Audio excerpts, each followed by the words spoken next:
नहमदहु व नुसल्ली अला रसूलिहिल करीम अम्मा बाद फ़ऊज़ु बिल्लाहि मिनश शैतानिर रजीम बिस्मिल्लाहिर रहमानिर रहीम अस्सलामु अलैकुम व रहमतुल्लाह.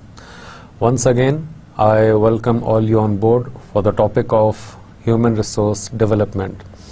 As usual, we'll just have a quick recap of our lecture number 3. In our previous lecture, we have covered the topic of soft and hard human resource management, evolution of human resource management.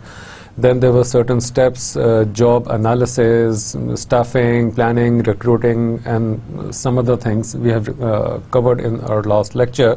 But quickly, we'll just see the most important ones. Soft and hard human resource management. Soft human resource management emphasizes the importance of high commitment, learning, enlightened leadership. Okay, on this point, I have explained certain theories, certain aspects के high commitment क्या चीज़ होती है, commitment ज़रूरी क्यों होती है, उसके बाद enlightened leadership क्या चीज़ होती है. So in that respect, I've made a trica kind of a thing कि learning, commitment, leadership. Leadership हो, commitment ना हो, rather leadership qualities हो, लेकिन commitment ना हो, then there is absolutely no learning and no motivation. अगर लर्निंग हो, कमिटमेंट ना हो, लीडरशिप का कोई फायदा नहीं है. सो इज द केस के लर्निंग हो, लीडरशिप हो, लेकिन कमिटमेंट ना हो, तो तब भी it is totally incomplete. The professional development और the personal development, both way it is incomplete. So soft aspect of human resource management ये कहता है कि आपकी जो सॉफ्ट एरियाज हैं, सॉफ्ट क्वालिटीज हैं, एक होती है एम्पैथी होती है, एक होता है हार्ड वर्क होता है. Hard work is your hard core area, empathy your commitment, your motivation is जो सॉफ्ट कोर एरिया, क्योंकि वो चीज़ दिखती नहीं है, वो एक साइकोलॉजिकल एस्पेक्ट होता है. तो उसी लिहाज से आपके अगर कमिटमेंट है, लर्निंग है और लीडरशिप क्वालिटीज हैं, then you become a very good professional person. और वही आपका ह्यूमन रिसोर्स मैनेजमेंट या ह्यूमन रिसोर्स डेवलपमेंट का एक बहुत बड़ा मेजर एस्पेक्ट बन जाता है. Human resources are valuable assets. Soft core area ये भी कहता है कि ह्यूमन रिसोर्सेज को एक वैल्यूएबल एसेट के तौर पे देखा जाए. Not variable cost models and theories focus on tapping the human potential based on organisational behavioural theories. Maslow, Herzberg, McGregor, इन्होंने 1950s-60s में इन्होंने ये देवर एक्चुअली सोशियोलॉजिस्ट जिन्होंने ये ह्यूमन बिहेवियरल मोटिवेशनल थियरीज उन्होंने एक्सट्रैक्ट की थी, जिसका मकसद ये था कि जो उस वक़्त के एरा में जो उनकी वर्कफोर्स थी, उस वर्कफोर्स को एक बेहतर वर्कफोर्स कैसे वो कन्वर्ट करें, क्योंकि वो बहुत ही रेडिकल किस्म के वर्कफोर्स क्रिएट होना शुरू हो गई थी, जो कि हर वक्त यूनियन स्ट्राइक्स और लड़ाई झगड़ा इस टाइप के कामों में वो ज़्यादा होते थे, प्रोडक्टिविटी उनकी कम थी. तो उन्होंने फिर ये थीरीज कुछ एक्सट्रैक्ट की, उन सॉफ्ट कोर थीरीज के थ्रू उन्होंने उन वर्कर्स को मोल्ड किया. Please remember this word mould, because all of your life, whether it is personal, whether it is professional, both way, आप सारी जिंदगी खुद भी और अपने सामने दूसरा जो कोई भी होगा, you will keep on molding those people. आप उनको मोल्ड करते रहोगे, चाहे वो अपने मुताबिक करवाओ, चाहे उस environment के मुताबिक करो. whether it is your personal life, it is your married life, it is your life with your child, it is your life with your parents, it is your life with your friends. जहां भी हो गए, you'll keep on either molding yourself or either making other people mold towards your environment. So ये तो था आपका soft core area.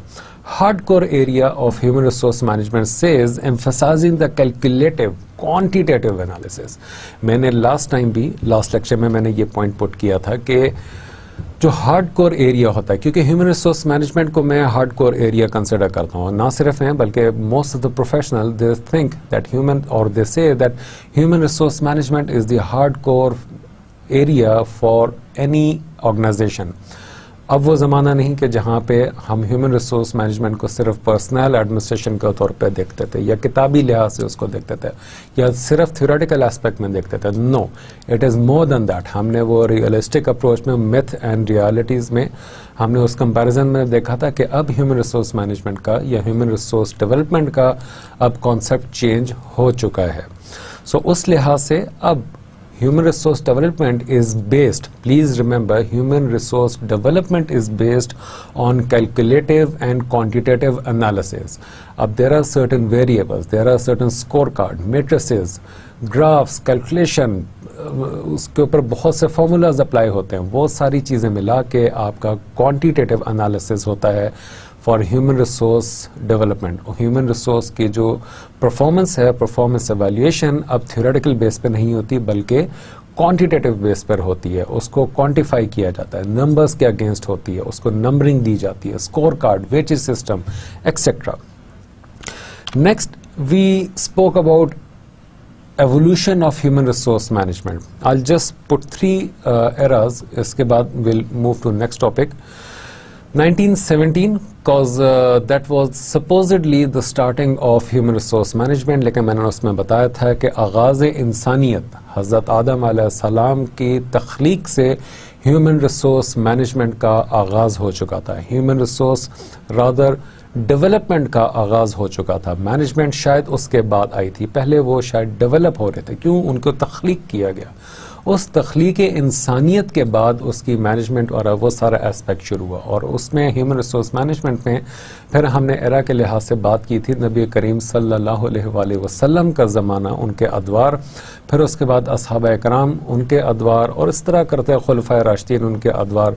उससे बेहतर हमें ह्यूमन रिसोर्स मैनेजर शायद कायनात में आज तक या आने वाली ज़िंदगी और दुनिया तक हमें कोई ना मिल सके.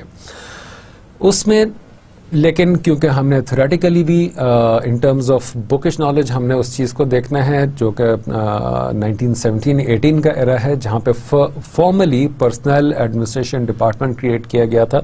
क्योंकि उस वक़्त की जो लेबर थी वो बहुत ही रेडिकल किस्म की लेबर थी, बहुत ही हाई टर्नओवर था, वेस्ट एंड इनएफिशिएंसी थी, वाइड स्प्रेड स्ट्राइक्स थी, यूनियन ग्रोथ थी और government legislation intervention take over सारा कुछ था. 1920 में human resource used to win worker cooperation through ensuring job security benefits and etcetera. When they found in 1718 that these human resources are difficult to manage, then they adopted another theory जहाँ पे उन्होंने benefits और compensation के लिहाज से resources को mould करना शुरू किया.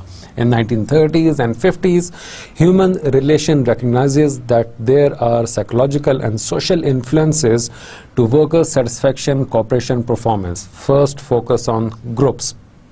Human relation की तरफ उन्होंने in 30s and 50s with the passage of time as people grow, so does the organization. उसमें फिर उन्होंने 30s and 50s में नोट किया या इस चीज़ को ऑब्जर्व किया कि human relation, one two one interaction या ग्रुप टू ग्रुप इंट्रैक्शन, उन्होंने इस चीज़ के ऊपर ज़्यादा फोकस किया और ह्यूमन रिलेशन को बेहतर से बेहतर बनाने की कोशिश की. 60s, 70s and 90s इस तरह टाइम चलता गया. Finally, 90s and till present, total quality management, re-engineering, globalization, strategic HR, new technologies, diversities, contingency model, holistic approaches to human resource management model include high involvement, high commitment, high performance work system, innovative work practices. HR becomes human resource management overall. Then the most important part, इसमें there are 4 aspects. In 4 aspects को हम लोगों ने एक specific किस्म की example, again बिल्कुल layman example के साथ हमने उसको टेक ओवर किया. The example was of this pen. हमने पहले इसकी नीड एनालिसिस किया. हमने देखा कि इसको अगर हमने बनाना है तो इसको डिवाइड किया जाए. डिवाइड में इसके कंपोनेंट्स हमें रिक्वायरमेंट एनालिसिस में हमें कौन कौन से कंपोनेंट्स मिले. लेट्स से हमें इसका डिज़ाइन मिल गया, इसका कलर मिल गया, इसकी विड्थ डेप्थ वो मिल गई, इसके टोटल फंक्शंस हमें इसको मिल गए. देयर आर 4 फीचर्स जो हमने इसमें फाइंड किए. उन 4 फीचर्स के अगेंस्ट हमने देखा कि हम लोग अपनी human resource management in requirements के अगेंस्ट किस तरीके से करते हैं. We started off with job analysis, conducting job analysis to establish the specific requirement of individual job within the organization. जब ये 4 requirements हमें define हो गई, 4 areas define हो गए, तो फिर इन 4 areas के against हमने job analysis करना शुरू किया. Let's say this is coloring, हमें coloring का एक बंदा चाहिए, so वो हमें organization के अंदर से मिलता है, बाहर से मिलता है. हमने उस एक specific role को analyze कर लिया. इसी तरह बाकी 3 रोल भी और थे। उस रोल को एनालाइज करने के बाद हमने forecasting the human resource requirement the organisation need to achieve its objective, और उसके बाद हमने उसकी फोरकास्टिंग करना शुरू कि हमें इस रिक्वायरमेंट के अगेंस्ट कितने रिसोर्सेज रिक्वायर्ड होंगे, क्या कल रिक्वायर होंगे, 1 महीने बाद, 6 महीने बाद, 1 साल बाद, 5 साल बाद, 3 साल बाद, whatever is your strategic requirement. वहां से then we spoke of developing and implementing a plan to meet these requirement, और फिर उसके बाद उसकी प्लान शुरू किया, प्लान इम्प्लीमेंटेशन शुरू की। वहां से recruiting the human resource to fill specific job within the organisation. Let's say again कि हमने वो जो 4 एरियाज डिफाइन किया था, उनमें से वो कलरिंग वाला जो बंदा था उसके अगेंस्ट अब हमने रिक्रूटमेंट शुरू कर दी। सो ये वो सारी चीज़ें थी कि जो वी थॉट के प्रीवियस लेक्चर में इंपॉर्टेंट पॉइंट थे, जो कि आगे ह्यूमन रिसोर्स या प्रोफेशनल डेवलपमेंट को स्टडी करने के लिए हमें जानना ज़रूरी होंगे। Let's start with our lesson 1, lecture number 4, overview of human resources and now professional development. Human resource planning and development. Okay, guys, before we start over with this topic, I would like to say a few things, rather one thing, that today's lecture is more theoretical than the explanatory itself. Reason, क्योंकि ये जो आज का topic है, मैं शुरू में ही इसके बारे में बता दूं कि ये आज का टॉपिक में आपको जो स्लाइड्स हैं उसमें आपको मटेरियल ज़्यादा नज़र आएगा। Usually I make a few points, उनको 1 या 2 लाइन में एक्सप्लेन करता हूँ, लेकिन आज के इस लेक्चर में आपको पर स्लाइड मटेरियल, रीडिंग मटेरियल ज़्यादा मिलेगा। रीज़न ये है कि this is a theoretical topic in a sense कि I want to make you people realize the importance of human resource planning and development.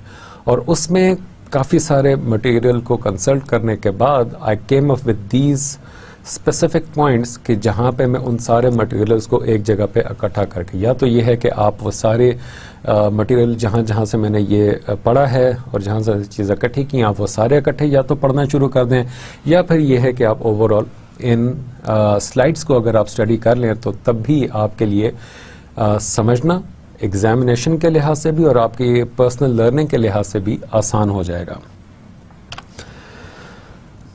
Number 1, first topic for planning and development, human resource planning and development is your internal and external trends. ये हमारे लिए जानना क्यों ज़रूरी है। Let's see, as I said before, क्योंकि theoretical ज़्यादा है तो इसलिए आई वुड लाइक कि मैं ये सारे जितने भी इसमें स्लाइड्स में टॉपिक लिखे हुए हैं और उनके अंदर जो मटेरियल सब्जेक्ट लिखा हुआ है उसको मैं एक बार आपके सामने रीड कर दूं, और रीड करके then will try to explain those points as much as we can. लेकिन मैंने कोशिश की है कि ये मटेरियल इस हद तक एक्सप्लेनेटरी हो कि अगर ना भी आप वो चीज़ समझ सकें तो कम से कम आप उसको पढ़ के ही जहन में याद रख सकते हैं। Increasingly legislative, socio-demographic and business trends are exerting pressures for organizational change. Many organizations are finding it easier to make technical change than to make accompanying human resource change. In fact, the ability to adapt their human resources to new requirement is proving to be limiting factor to success for many organizations. We all know that there are certain factors which have an impact on us. Let's say, again, layman example. If I'm sitting over here, अगर AC ना चल रहा हो, ducting system अगर ना काम कर रहा हो, तो definitely it's gonna impact my capabilities. It's gonna impact. It's gonna have certain kind of influence over me.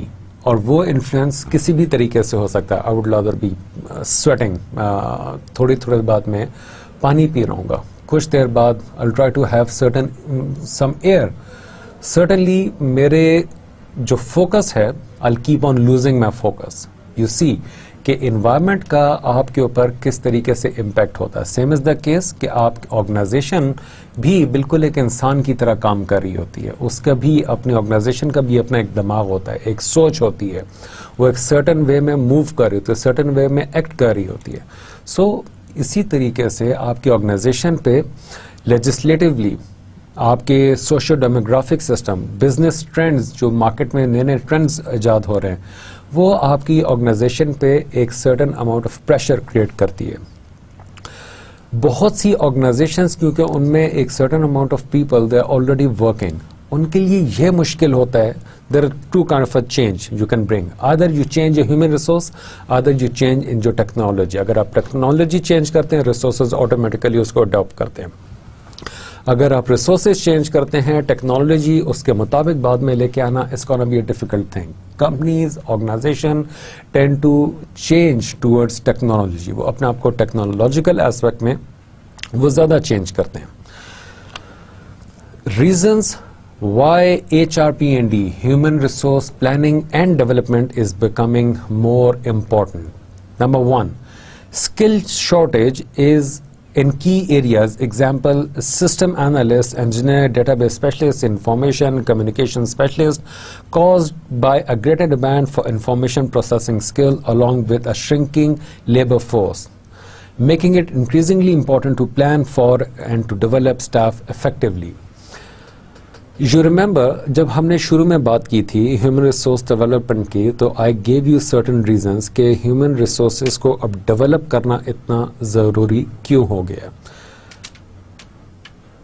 The most important point in this human resource development is shortage of human resource.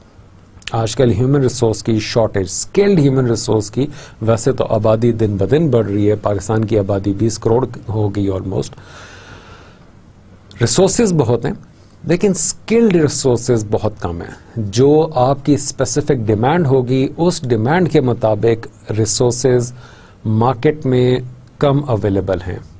वैसे तो बहुत हैं, you can see thousands and thousands of MBBS, लेकिन अगर आपको head and neck में आपको सिर्फ लेफ्ट आर्म का स्पोर्ट्स स्पेशलिस्ट आपको चाहिए, I am very much sure शायद पूरे पाकिस्तान में एक होगा या दो होंगे।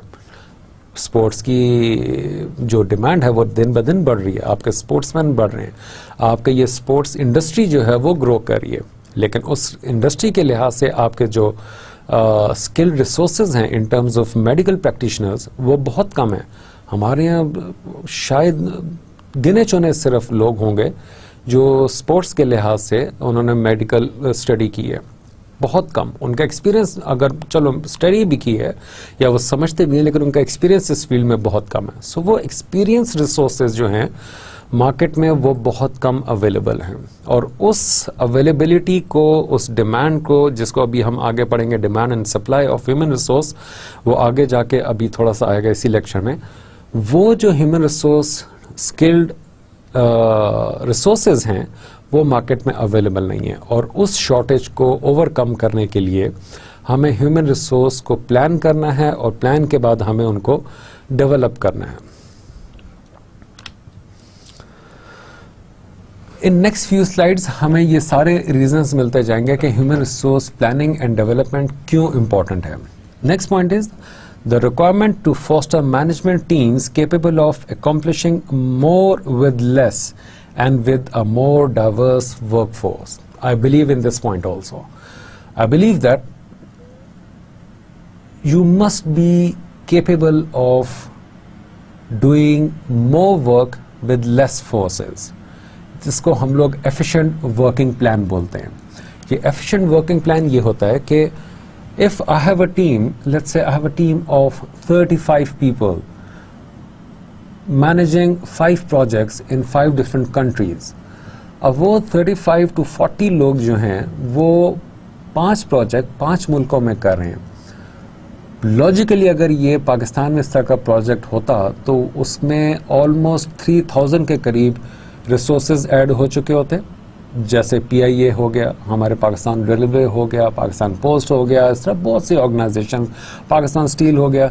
इस तरह की ऑर्गेनाइजेशन में एक काम के लिए 5-5, 6-6 लोग, 10-10 लोग रखे जाते हैं, लेकिन द बेस्ट वन इज़ कि आप अपने वो काम को अकम्प्लिश करने के लिए कम से कम रिसोर्सेज यूज़ करें, लेकिन वो एफिशिएंट रिसोर्स हों, जो 2 बंदों का काम एक बंदा कर सके या 3 बंदों का काम एक बंदा कर सके। उसके पास इतने डाइवर्सिफाइड किस्म के नॉलेज या टैलेंट हो, या आपने उसको इस तरीके से ट्रेन और डेवलप किया है कि वो 3 बंदों का काम वो एक बंदा कर सके।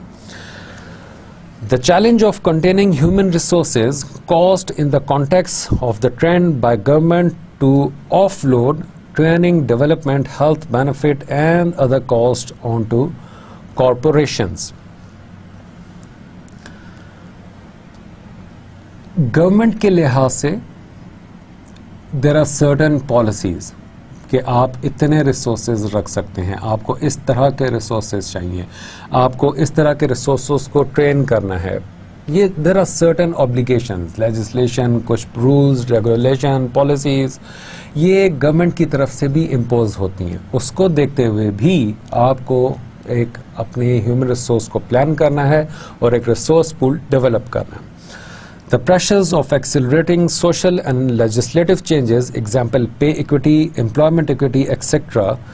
The challenge of making the most of staff, many of whom are educationally very well qualified but underutilized. This is the biggest dilemma in our society. Challenge of making the most of the staff, many of whom are educationally very well qualified but underutilized.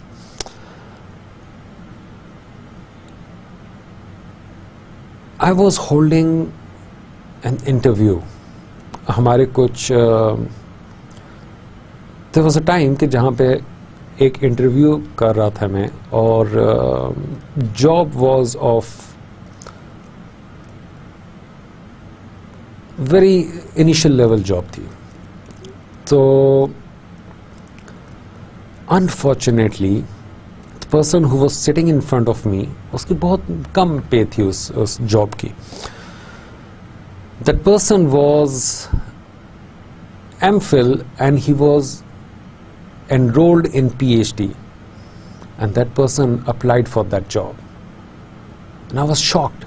I was shocked to death. Ke, why are you here? Why are you applying for this job? He said, I need a job. And I was like, ke, you are overqualified. Even if I hire you, you will be overqualified for this job. That is the worst thing that I can see over here. कि लोग educationally, theoretical education उनके पास बहुत ज़्यादा है, लेकिन वो अपनी education के लिहाज से they are actually underutilized, और जब वो ओवर केपेबल होते हैं उस स्पेसिफिक जॉब के लिए। और ये एक हमारे बहुत बड़ा अलमिया है यहाँ का कि लोग अपनी एजुकेशन के लिहाज से जॉब पर नहीं होते। Sometime they are over qualified and sometime और मोस्टली और whatever you can say they are under qualified for that specific kind of a job. So ये ओवर और अंडर का जो डिफरेंस है, ये किस तरीके से ख़त्म किया जा सकता है? There are many social economic theories, there are many other theoretical approaches, but I believe that most important one is to have skilled resources. ये जो skilled और competitive resource development pool जो है, ये उस difference को कम कर सकता है।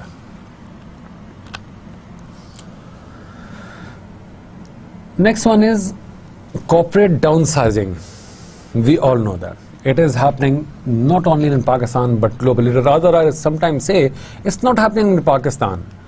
Rather, it's happening around the globe. Pakistan में तो I see कि बहुत सारे लोग एक ऑर्गेनाइजेशन में बस घुसे जा रहे हैं, या वो घुस गए, या वो इंडक्शन हो रही है, लेकिन वो डाउन साइजिंग नहीं हो रही। डाउन साइजिंग सिर्फ कोई बड़ी बड़ी ऑर्गेनाइजेशंस हैं, वहाँ पे सिर्फ डाउन साइजिंग हो रही होगी, but not in major corporations. Restructuring, yes, it happens. It is also the reason कि हमें ह्यूमन रिसोर्स प्लान और डेवलप करना चाहिए, क्योंकि अगर वो प्लान और डेवलपमेंट के लिहाज से आपने ह्यूमन रिसोर्स हायर नहीं किया, then it means there is something wrong. ठीक है, अगर आप रिस्ट्रक्चरिंग में अपने रिसोर्सेज ले ऑफ कर रहे हैं, इट मीन्स कि आपने हायरिंग ही ठीक तरीके से शुरू में या तो नहीं की थी, या फिर there are certain other reasons. And the move to organizational leveling is leading to fewer and more widely placed rungs on the corporate ladder. This, along with more sophisticated demands in many jobs, will make the transition between levels more difficult, rendering the probability of being able to learn the skill required for successive levels by osmosis alone less likely. बहुत से लोग sometime it happens that हम वक्त को नहीं देख रहे होते, हम मार्केट को स्टडी नहीं कर रहे होते, हम इस चीज़ को नहीं देख रहे होते कि हमारा ट्रेंड क्या कह रहा है, आगे फोरकास्टिंग नहीं कर रहे होते, ट्रेंड एनालिसिस नहीं कर रहे होते, वेरिएंस एनालिसिस हम लोग नहीं कर रहे होते. We just keep on working day to day और आवरली बेस पे, या actually we are living on hourly basis. हम काम के, हम तो ज़िंदगी भी घंटों के हिसाब से, मिनटों के हिसाब से गुजार रहे हैं. उसमें हम लोग ट्रेंड नहीं देखते हैं, फोरकास्टिंग नहीं करते, वेरिएंस एनालिसिस नहीं करते. ये चीज़ें ना करने की वजह से एक बहुत बड़ा इशू, वो गैप क्रिएट हो रहा है. वो रिसोर्सेज का जो ट्रांजिशन गैप है वो क्रिएट हो रहा है कि वो एक टाइम से, एक टेक्नोलॉजिकल एरा से निकल के वो दूसरे टेक्नोलॉजिकल एरा में वो कैसे गुजरे. पहले, आज से कुछ अर्सा पहले एक मोबाइल चीज़ पाकिस्तान में आई थी, दुनिया में भी थी ऑब्वियसली. वो पाकिस्तान में जब आई तो एक ट्रेंड चेंज हुआ. उस मोबाइल की ट्रांजिशन के बाद लोग अभी उसमें से नहीं निकले थे कि उसके बाद उसके मुख्तलिफ किस्म की फीचर्स आना शुरू हो गए. I recently came to know कि पाकिस्तान में वो जो स्टडी अभी की गई थी, उस स्टडी में मुझे पता चला कि by 2011 people actually came to know the real usages of mobile. I mean, I was totally shocked after learning that study, लेकिन it was a true aspect. हम लोग अभी तक उस ट्रांजिशन से ही नहीं निकले हैं, तो हम रिसोर्सेज को या अपने आप को हम डेवलप या ट्रेन कैसे करेंगे, प्लान कैसे करेंगे. So this is another reason कि हमें अपनी ह्यूमन रिसोर्स प्लानिंग, और प्लानिंग के बाद हमें उसकी स्पेसिफिक ट्रांजिशन एंड डेवलपमेंट, मैं उसको ट्रांजिशन एंड डेवलपमेंट बोलूँगा, हमें वो करनी होगी. Next is the available workforce is becoming more diversely based, increasingly composed of new Canadian women entering or re-entering the workforce and members of ethnic minorities.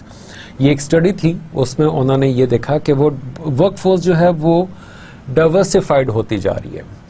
Now, when I went to, there is a project which is in Qatar. I went to Qatar and I was shocked to see that the total population is plus minus 2 million of Qatar, and actually the native Qataris are about 450,000.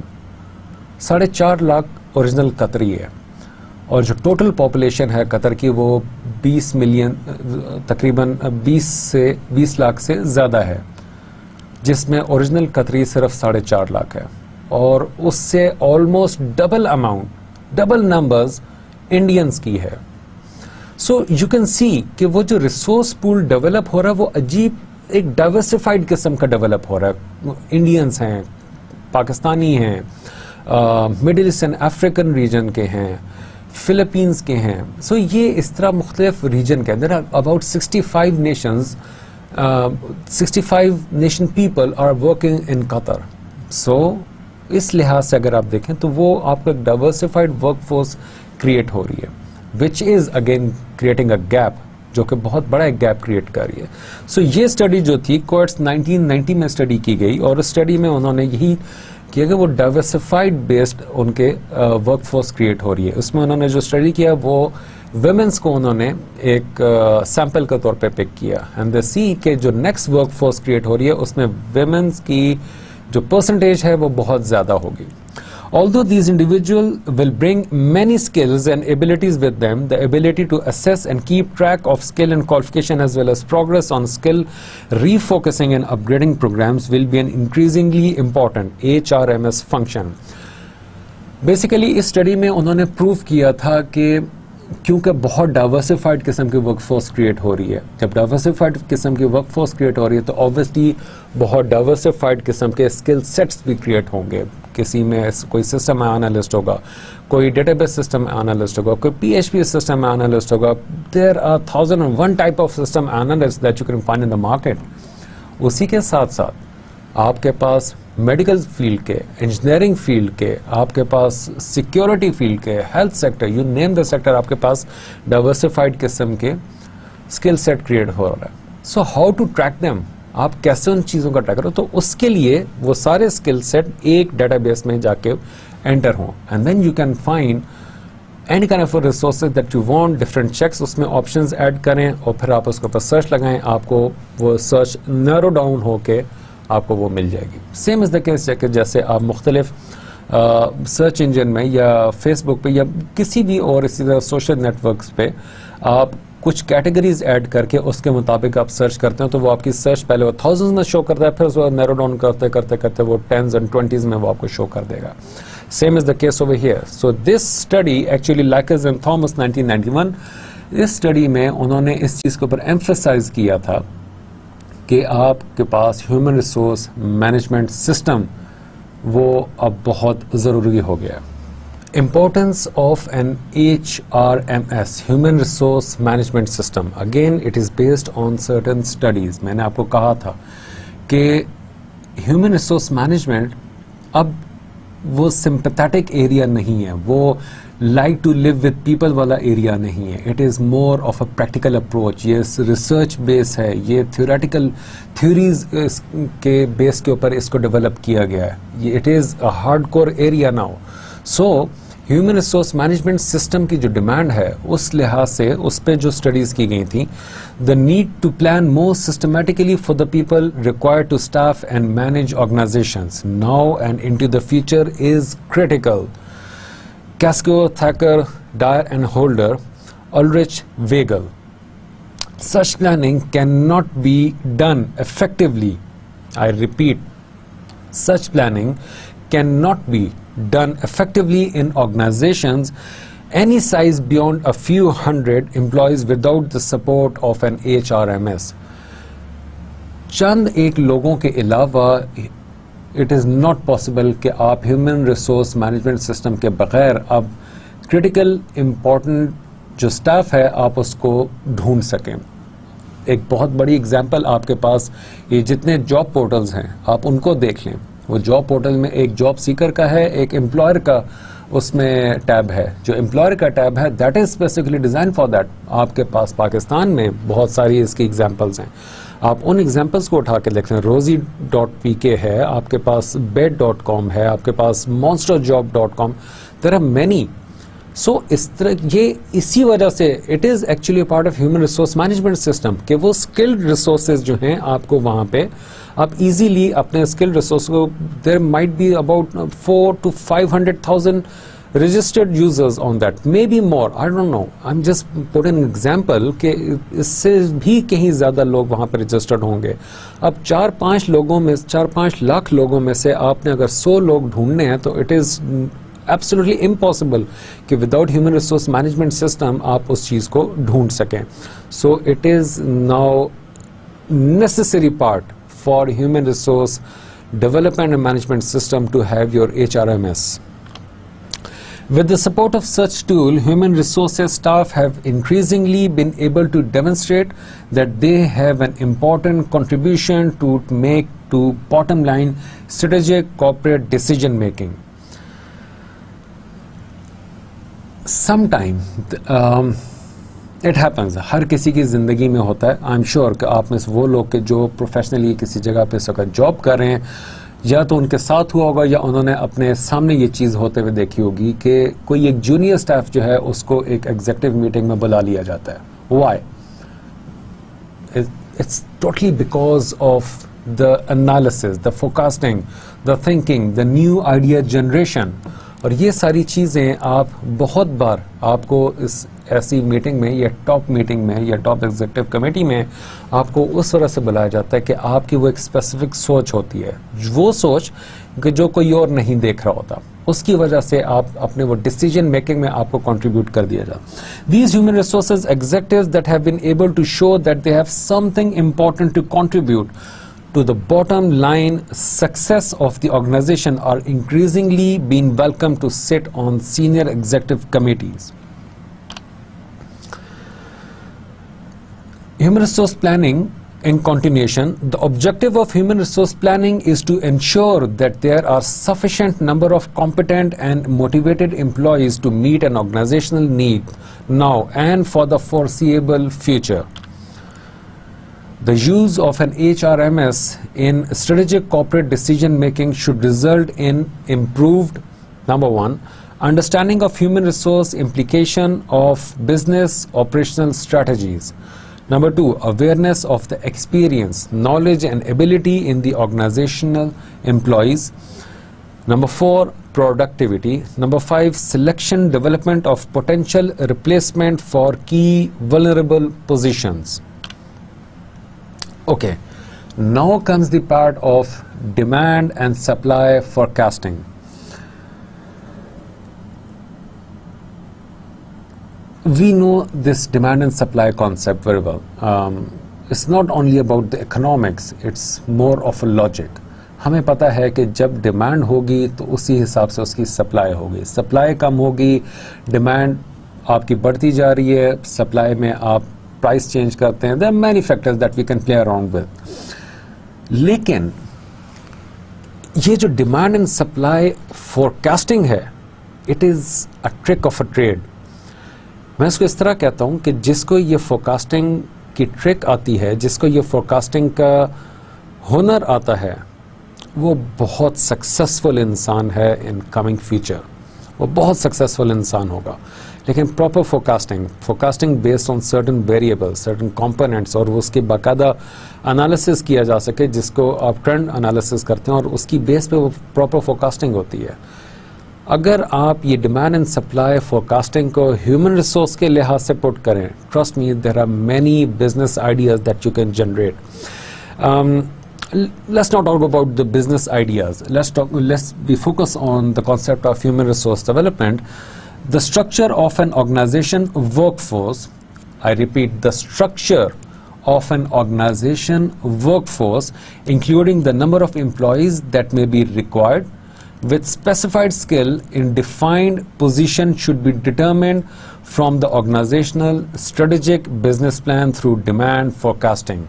ये चीज़ हमने पहले भी discuss की है. मैं अपने lectures में इस चीज़ को थोड़ा थोड़ा करके मैं आपको फीड इन करता रहा हूँ कि आपने फोरकास्ट करना है. यू रिमेंबर द एग्जांपल कि जहाँ पे मैंने वो पेन डेवलप करने की बात की थी, उसमें हमने 4 एरियाज डिफाइन किए थे रिक्वायरमेंट्स में. उनमें से एक एरिया हमने पिक किया था कि कलर, इसके ऊपर जो करना है, हमें कलरिंग के लिए एक बंदा चाहिए जो मास्टर हो, जो इसका गुरु हो, जिसको पता हो अपने काम का. हमें वो कलरिंग के लिए हमें एक बंदा चाहिए. फोरकास्टिंग, इसमें डिमांड फोरकास्टिंग क्या चीज़ होगी? If I know, let's say if I know about the strategic plan of my organisation, मुझे पता है कि हाँ, मेरे ऑर्गेनाइजेशन के जो नेक्स्ट 5 ईयर का स्ट्रेटेजिक प्लान है वो या तो एक्विजिशन की तरफ जाएगी, या मर्जर की तरफ जाएगी, या वो न्यू बिजनेस यूनिट किसी की तरफ जाएगी, कोई एक स्मॉल बिजनेस यूनिट डेवलप कर लेगी, या वो एक नई टेक्नोलॉजी की तरफ जाएगी, समथिंग न्यू. उस न्यू एरिया को जानते हुए, अपनी ऑर्गेनाइजेशन की कैपेबिलिटीज को जानते हुए, उस न्यू एरिया को जानते हुए, उसको स्टडी करके, बिजनेस प्लान को देखते हुए, I can easily forecast the demand. मैं डिमांड को फोरकास्ट कर सकता हूं कि मुझे इस काम के लिए, मुझे इस स्किल सेट के इतने बंदे मुझे नेक्स्ट 3 ईयर में चाहिए. I can easily forecast. I can make a demand. अभी नहीं, कल नहीं, परसों नहीं, 6 महीने बाद, after a year, I can create a demand. But for that demand, for that demand forecasting, I need to know the strategic plan of my organization. So वो जो close, जिसे कहते हैं ना, गहरी नज़र रखना फ्यूचर के ऊपर और वो ट्रेंड्स के ऊपर, it is very important for you.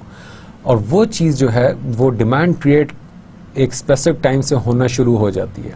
वो कंपनियाँ, वो लोग कि जो इस डिमांड एंड सप्लाई फोरकास्टिंग को समझते हैं, दे एक्ट रैपिडली। वो उसी वक्त, वो उसी दिन से वो शुरू हो जाते हैं कि हमने इस टाइप की एक स्पेसिफिक वर्कफोर्स क्रिएट करनी है, चाहे वो न्यूक्लियर वॉर हो, चाहे वो आर्सेनल गेम हो, एनीथिंग। उनको पता होता है कि आगे ट्रेंड इस तरह का जा रहा है, हमारे पास अगर इस स्किल सेट के लोग होंगे, then we will have the competitive advantage over our competitors, over the market. Market share में हर लिहाज से हमारे पास एक एज होगा, कंपेटिटिव एज होगा। सो वो कभी पीछे नहीं हटते। इसकी बहुत बड़ी एग्जांपल जो है मार्केट में वो रोल्स रॉयस की है, इसकी बहुत बड़ी एग्जांपल जो है वो बेंटले की है, बहुत बड़ी एग्जांपल बोइंग की है। सो बोइंग के पास जो, बोइंग कंपनी के पास जो अपनी स्किल सेट उन्होंने आज से 10 साल पहले उन्होंने फोरकास्ट किया था कि कुछ अरसे बाद इस तरह के जहाज बनना शुरू हो जाएंगे और we need to have such kind of a people. उन्होंने with the passage of time for the period of 5 years उन्होंने एक ट्रेनिंग प्रोग्राम लॉन्च किया बोइंग ने, और वो ट्रेनिंग प्रोग्राम लॉन्च करते करते करते they end up making Boeing A380 aeroplane. आप खुद देखें कि उन्होंने अपनी ऑर्गेनाइजेशनल के स्ट्रेटेजिक प्लान को देखते हुए उन्होंने डिमांड फोरकास्टिंग की, डिमांड फोरकास्टिंग से they end up creating A380 Airbus. It's the largest plane in the world, the most luxurious one. कहाँ से उस वक्त उन्होंने forecasting की थी? The availability of human resources to meet these demands, whether from within the organization or from the external labor market, may be determined through supply forecasting. पहले हमने demand forecasting, हम वो देख रहे थे कि demand कैसे फोरकास्ट की जाती है। अब हम देख रहे हैं कि सप्लाई फोरकास्टिंग कैसे होगी। The availability of human resources to meet these demands, whether from within the organisation और from the external labour market, may be determined through supply forecasting. Let's take the example of Boeing once again. हम फिर से Boeing की example उठा के देखते हैं। Let's say कि उनको डिमांड का पता चल गया था कि ठीक है जी, आज से कुछ अरसे बाद इस तरह के जहाज बनना शुरू हो जाएंगे, इस कैपेबिलिटी के, इस टेक्नोलॉजी की बेस पे जहाज बनेंगे, इस तरह के जहाज बनेंगे, उसकी विड्थ ये होगी, उसके फीचर्स ये होंगे XYZ, ठीक है। इस तरह के वो उन्होंने एक सप्लाई अपने डिमांड अपने जहन में क्रिएट कर ली थी कि हमें इस कैपेबिलिटी, स्किल सेट के हमें लेबर रिक्वायर्ड होगी। So let's start building that labour. Suppose करें कि बोइंग ने वो लेबर बिल्ड ना की होती, वो उस स्किल सेट के वर्कफोर्स उसने डेवलप और ट्रेन ना की होती। लॉकहीड मार्टिन जो F-16 बनाती है, लॉकहीड मार्टिन सपोज करें बोइंग की जगह वो लॉकहीड मार्टिन होती, लॉकहीड मार्टिन को अगर उस तरह के रिसोर्सेज चाहिए होते तो क्या उसको बहुत मुश्किल ना होती? वो कहाँ से ढूंढता, कहाँ से लॉकहीड मार्टिन वो रिसोर्सेज लेकर आएगा? नोवेयर, क्योंकि मार्केट में उस तक रिसोर्सेज अवेलेबल नहीं है। सो ये जो सप्लाई फोरकास्टिंग है वो भी बहुत इंपॉर्टेंट है। समटाइम वो कहते हैं ना, parasite is actually something which is feeding on another parasite. वो आपस में एक सर्कल उनका पूरा चल रहा होता है। एक पैरासाइट दूसरे पैरासाइट पे जिंदगी गुजार रहा, तो दूसरा तीसरे पे, तीसरा फिर पहले पे। सो वो जो डिमांड एंड सप्लाई वाले जो पूरा इनका एक लूप चल रहा है, एक जो लाइफ साइकिल क्रिएट हुआ हुआ है कुदरत की तरफ से, उसी तरीके से ये डिमांड और सप्लाई का लाइफ साइकिल भी है। नॉट नेसेसरी कि बोइंग ने अगर अपनी वर्कफोर्स क्रिएट किया तो लॉकहीड मार्टिन भी क्रिएट करेगा। हो सकता है लॉकहीड मार्टिन की नज़र ही बोइंग की वर्कफोर्स के ऊपर हो कि जैसे ही बोइंग ने अपने वो वर्कफोर्स क्रिएट की, वो स्किल सेट क्रिएट किया, लॉकहीड मार्टिन फौरन से पहले उनका स्किल सेट जो है वो उठा लेगा, डबल पैसों पे उठा लेगा। This is how market is. So you need to have a very close look. Number one, over the trend change. वो जो rapid change हो रही है, हमने objective में शुरू में हमने course introduction में हमने शुरू में बात की थी कि rapid change के ऊपर हम लोग जा रहे हैं। उसकी बेस पे हम लोग human resource development के ऊपर काम करना शुरू हो गए। उस rapid change, market trend, competitive edge, analysis in और forecasting and then the strategic business plan, इन चीज़ों के ऊपर जिसकी नज़र है, there is absolutely no way कि वो ह्यूमन रिसोर्स या स्किल सेट की बेस पर मार खाए। लॉकहीड मार्टिन तबाह हो जाती, उसका बिजनेस प्लान ख़त्म हो जाता। Lockheed Martin could have been 3 years behind the line. अगर उसको बोइंग से बंदे नहीं मिलते हैं तो वो 3 years बिहाइंड द लाइन होगा। 3 साल वो पीछे चला जाएगा और 3 साल लगेंगे उसको उस लेवल पे वापस पहुंचते हुए कि जहां पे बोइंग आज से 3 साल पहले था। क्यों? Is it because of the strategic plan? Is it because of what? Money? Is it because of what? Your investors? Absolutely not. It is because of the skill set you have. You had an idea, you had the skill set. आपने उन दोनों को आपस में मिलाया. Here is your product. This is the best strategy that you can have for developing human resource, for developing your organization, for creating a competitive edge. Now, human resource and succession planning.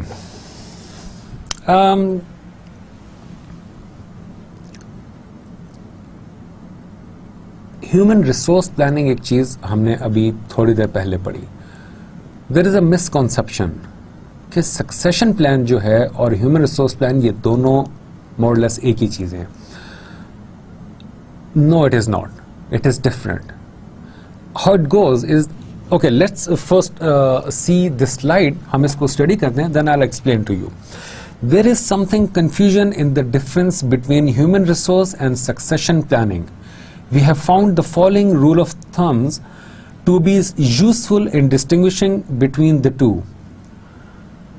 Number one is human resource planning. Human resource planning is aimed at resolving gaps. Aimed at resolving वो जो gaps हैं उसको overcome करने में उसका aim होता है. That may exist for human resources of certain skills, whether across the organization or in specific organizational unit. Now, what is succession planning? Succession planning is aimed at determining how specific key and or vulnerable positions are to be filled appropriately. Thus, in operating specifically at the position on individual level, succession planning may be regarded as a subset of special application of human resource planning. That is very obvious. पहले इंसान आता है, पहले वालिद होता है, वालिद और वालदा होती है, और उसके बाद आगे औलाद होती है.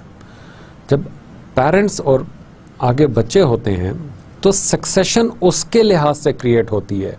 औलाद पेरेंट्स प्लान नहीं करते हैं, पेरेंट्स औलाद प्लान करते हैं. पेरेंट्स जो हैं वो औलाद के लिए पोजीशन प्लान करते हैं, ना कि औलाद पेरेंट्स के लिए पोजीशन प्लान करते हैं. This is a very simple logic. आप इस चीज को इस तरह देखें कि सक्सेशन प्लानिंग जो है, इसी एग्जाम्पल, लिव-इन एग्जाम्पल से ही आप इसको उठा के देखें कि succession planning is a subset, subcategory of human resource planning. पहले ह्यूमन रिसोर्स प्लान किया जाता है. ह्यूमन रिसोर्स प्लान के बाद वो जो पोजीशंस आपने क्रिएट की होती हैं और वो जो आपने फोरकास्टिंग सारी की होती है कि इस स्किल सेट के हमें इन 4 रिक्वायरमेंट, फिर से वो पेन वाली example, colouring, designing, manufacturing, production, engineering, वो आपके 4 जो एरियाज थे उनमें से कलरिंग वाली आपकी एक पोजीशन है. इस स्किल सेट का हमें बंदा चाहिए और ये बंदे की रिक्वायरमेंट के अगेंस्ट ये पोजीशन अवेलेबल है हमारे पास, इस स्किल सेट की हमारे पास ये पोजीशन अवेलेबल है. ये आपकी ह्यूमन रिसोर्स प्लानिंग थी. अब सक्सेशन प्लानिंग क्या है कि वो जो आपने एक पेंटर की जो आपने पोजीशन रखी है, वो उस पोजीशन के अगेंस्ट आपने कौन से बंदे वहां पे फिट करने हैं. अगर वो बंदा चला जाता है तो उसकी जगह पे फिर कौन सा बंदा आएगा. So this is your succession planning. बहुत से लोग ह्यूमन रिसोर्स डेवलपमेंट प्रोग्राम में, जो डेवलपमेंट प्रोग्राम्स हो रहे होते हैं, मैं आगे चल के आपको ये भी बताऊंगा कि ह्यूमन रिसोर्स डेवलपमेंट प्रोग्राम इन कम्युनिटीज, क्योंकि आजकल सोशल डेवलपमेंट का बहुत ज़्यादा एक बूम आया हुआ है. जो डेवलपमेंट सेक्टर है, जैसे मुख्तलिफ ऑर्गेनाइजेशन है, यूएसएड हो गई, यूके एड हो गई, जीटीजी हो गई, आपके बहुत सारी ऑर्गेनाइजेशंस हैं. ये यूएसएड जैसे उसकी है, केमोनिक्स हो गई, आरजी हो गई, ये ऑर्गेनाइजेशन जो है ये डेवलपमेंट सेक्टर में काम कर रही है, कम्युनिटीज़ को डेवलप करती है, समाज को जैसे डेवलप की है और एरियाज़ को वो डेवलप कर रहे हैं. उन एरियाज में फिर ह्यूमन रिसोर्सेज कैसे डेवलप किए जाते हैं? क्यों इतना ज़्यादा फोकस इस डेवलपमेंट के ऊपर कॉन्टिन्यूसली हो रहा है? दैट इज़ द रीज़न कि आप खाली एक ऑर्गेनाइजेशन में डेवलप नहीं करते रिसोर्सेज, आप एक कम्युनिटी में रिसोर्सेज डेवलप करते हैं. कम्युनिटी के बाद फिर आप एक वाइड स्प्रेड एरिया में रिसोर्सेज डेवलप करते हैं, फिर कंट्री लेवल पर रिसोर्सेज डेवलप होते हैं. बहुत सारी एग्जाम्पल्स आपके पास भरी पड़ी हैं. बहरहाल, ह्यूमन रिसोर्सेज रिपोर्ट्स ये भी एक कॉन्सेप्ट है, लेट्स सी कि ये क्या कहता है. Using information contained in the position, person and organization modules of an HRMS report can be done on the structure of an organization as well as unit within its relative to defined organizational requirements, the number of unfilled position, number of the qualification and assessed performance of the workforce relative to present and future defined requirements, the age distribution of the workforce across the organization, within organizational unit and within specific function, employment equity report including the distribution of women, individual with disabilities, native people and visible minorities in the workforce relative to the distribution of such individuals in the population, turnover statistics by unit function, qualification, employment equity categories, etc. Human resource report continuing may be used to help line management answer such questions as, are there any special business economic factors that are likely to have major effect on the organization over the next 1 to 5 years? What will the organizational unit look like 1 year from now, 2 years from now, 3 years from now? What organizational problems are being experienced? What human resources problem are being experienced? Human resource and succession planning. Significant part of the data required for human resources planning, example performance appraisal results, academic qualification, skills inventories, applicant data, turnover data, job description and job requirements data, should be resident in the HRMS, as should an analysis capability so that a relationship may be drawn in the data and the results of these analysis reported in clear user-friendly form. Reason हम लोग human resource, succession planning, HRMS, इन सारों को आपको ये लग रहा होगा शायद बहुत ही घिच-पिच किस्म का ये काम हो रहा है. No, it is actually linked with each other. पहले हमने देखा ह्यूमन रिसोर्स मैनेजमेंट सिस्टम, फिर हमने देखा human resource planning and development, फिर उसके बाद हमने HRMS को दोबारा देखा, फिर HRMS से हम human resource planning and succession planning उसकी तरफ आए. अब human resource planning, succession planning और उसका फ़ायदा in terms of human resource management system. आपके पास अगर ह्यूमन रिसोर्स प्लानिंग हुई हुई है, HRMS है, सक्सेशन प्लान क्रिएट करना है, will you be able to define your succession plan for that specific, let's say वही कलरिंग वाला जो पोजीशन है, उस पोजीशन के लिए आप अपना सक्सेशन प्लान क्रिएट कर सकते हैं. कितना टाइम आपको लगेगा? I think it's just few clicks.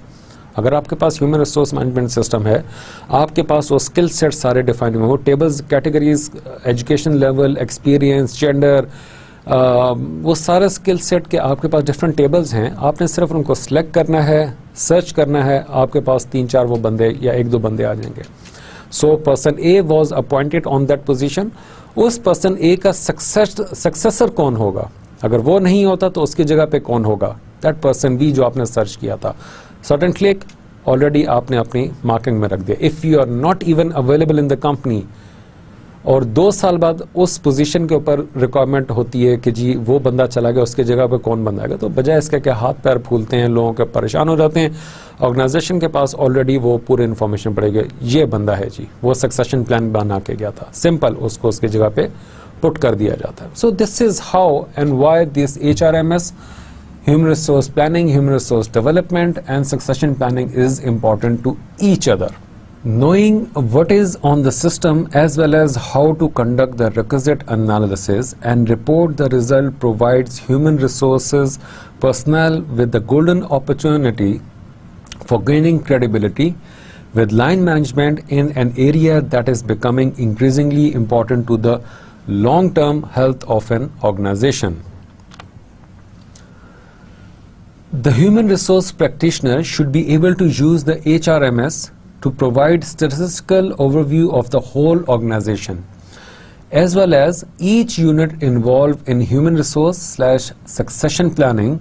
The overview should summarize flow data, such as recruitment, separation, promotion, transfer, and turnover, and personnel data such as sex, gender, designated group of employment, equity purposes, languages, groups, and level, age, and years of service. A preliminary estimate of potential vacancies based on retirement projection should also be provided.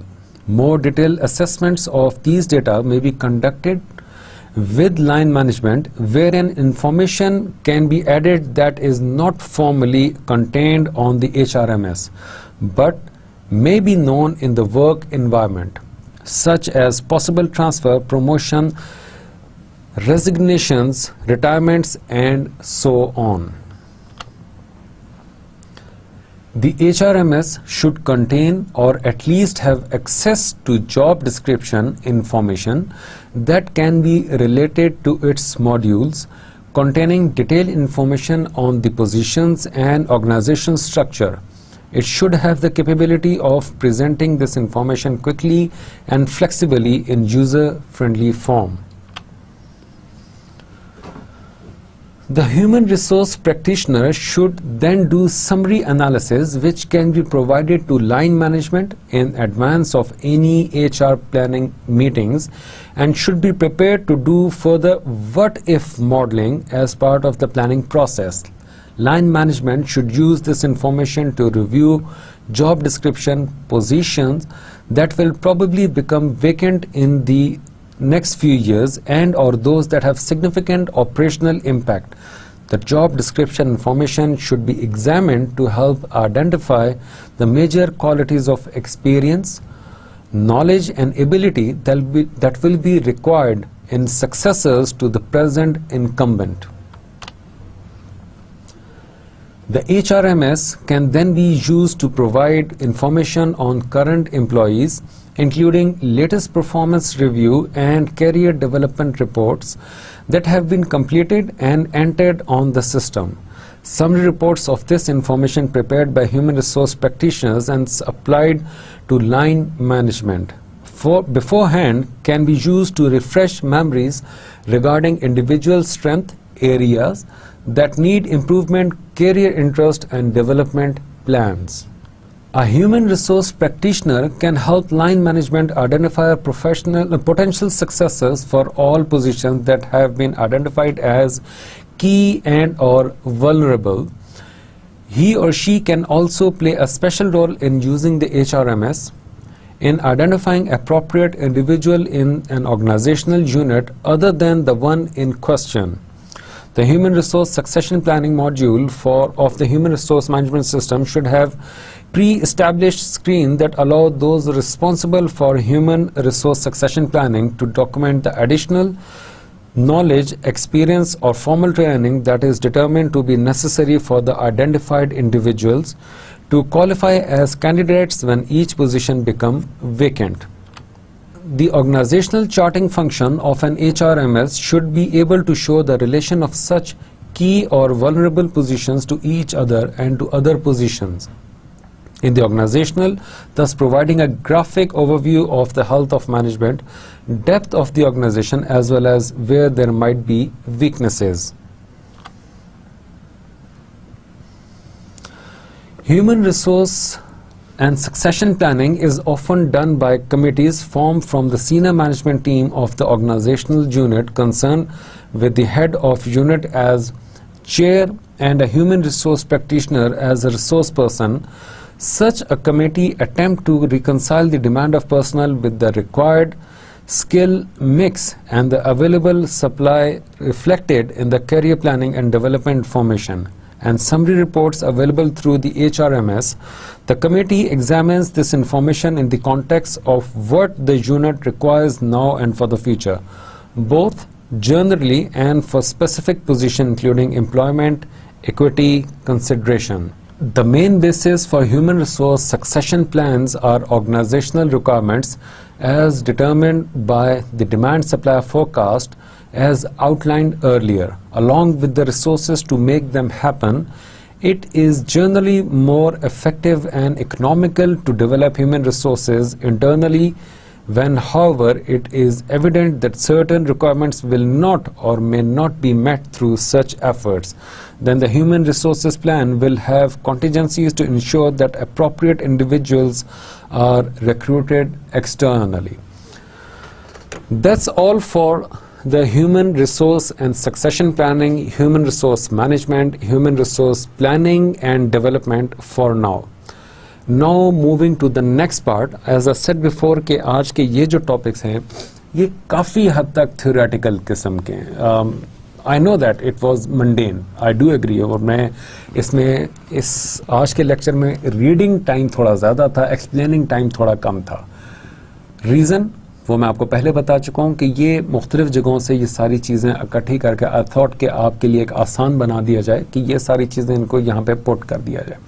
Secondly इसमें जहाँ जहाँ पे examples put की जा सकती हैं, I try to explain all those areas with an example, चाहे वो बोइंग की है, चाहे वो लेमन एग्जाम्पल है, चाहे वो पेन की है, चाहे वो पेंटर की है. लेकिन I think eight the end of the day आपको एक आइडिया, एक ओवरऑल आइडिया क्रिएट हो गया है, वो एम्फेसिस पॉइंट क्रिएट हो गया है कि जहाँ पे आपको ये पता हो कि आपके लिए ह्यूमन रिसोर्स मैनेजर से ज़्यादा human resource developer and trainer बनना अब कितना ज़रूरी हो गया. यहां से जो नेक्स्ट पॉइंट है, it is what is the personal development plan. ठीक है, ह्यूमन रिसोर्स प्लान तो हमने देख लिया, लेकिन अब थोड़ा सा कॉइन के जो दूसरी साइड है उसको हम फ्लिप करके देखते हैं. Let's see the other side of the table. वहां पे जाके देखें कि जो पर्सनल प्लान्स हैं, पर्सनल डेवलपमेंट प्लान्स वो क्या होते हैं. मींस कि आप अपने आप को थोड़ी देर के लिए ह्यूमन रिसोर्स प्रोफेशनल या ह्यूमन रिसोर्स डेवलपर से हटा के एक एम्प्लॉय के तौर पे अपने आप को देखें. क्योंकि obviously even by any mean आप कहीं भी काम कर रहे हो, चाहे डायरेक्टर ह्यूमन रिसोर्स हो, still you will be an employ. आप एक एम्प्लॉय ही होंगे at the end of the day. So आप अपने आप को, अपनी प्रोफेशनल ग्रोथ को और अपनी पर्सनल डेवलपमेंट ग्रोथ को आप किस तरीके से देखते हैं. Organizations are increasingly using personal development plans as a way to form the basis of training and career developments of individual. Learners hoping to continue studies into higher education are likely to be expected to complete a personal development plan. Personal development plan, there are certain questions. मैं अभी कहाँ पे खड़ा हूँ, अभी मैं किस जगह पर हूँ और मुझे जाना किधर है. Where I am right now and what I want to achieve. मैं किस जगह पे पहुंचना चाहता हूँ. I tell you about my story. In a way, on every specific new year, I used to think कि मैंने इस साल कौन सा स्लैब टच करना है, मैंने इस साल अपने आप को मैं किधर देखता हूँ, इस साल में किस हद तक अपने आप को अपनी ग्रोथ में किस हद तक कर रहा हूँ. सो ये चीज़ें, this becomes your personal plan development. Next question is how I am going to get there. The point is कि ठीक है, अभी मैं यहाँ पर हूँ, मैं वहाँ पे पहुँचना चाहता हूँ, पर मैं यहाँ से वहाँ तक जाऊँगा कैसे. और उसके बाद